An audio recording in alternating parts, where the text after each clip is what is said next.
Hello everybody and welcome to today's how-to tutorial regarding how to fix your PS4 from crashing and freezing and in-game lag.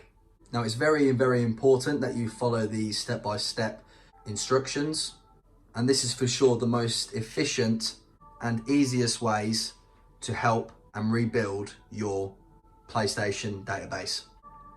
First of all, as you can see here, I've got my PlayStation 4 controller hooked up to the USB import of my PlayStation 4. This is crucial in getting this set up completely and efficiently done the correct way. So now that the PlayStation 4 controller is connected to the USB port to the front of the PlayStation, please follow these step-by-step instructions into getting to the next stage. So as you can see here on my PS4 Pro, you have the power button here. Now what you've got to do, you've got to make sure you click this power button for at least 5 seconds. So you should hear one beep, and then you should hear the second beep in 5 seconds.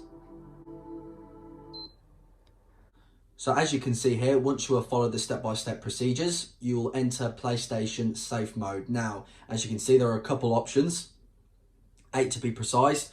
You need to go down to option number 5, which is rebuild database. Click that, and it will give you the option, do you want to rebuild the database? This might take a few hours, but don't worry about it because it really doesn't. So you don't have to worry about that. And again, if people are worrying regarding that, oh, this might corrupt my storage or delete my trophies or my save data with anything that you're playing or got saved on the PlayStation 4, it does not delete anything that you stored, whether it's gaming applications or any movies that you've bought, rented, or anything like that. Everything stays the same. So you want to click OK. And it should say here that, you see, usually it gives you the warning that it's going to take an hour or so, but for me it's only taken 40 seconds to rebuild my current database. Now I've done this recently, so that's why it hasn't really need to take as long as it should have, but maybe for you, because you haven't done it before or you haven't done it in a while, it might take a little bit longer than 40 seconds as it just has taken for me right now.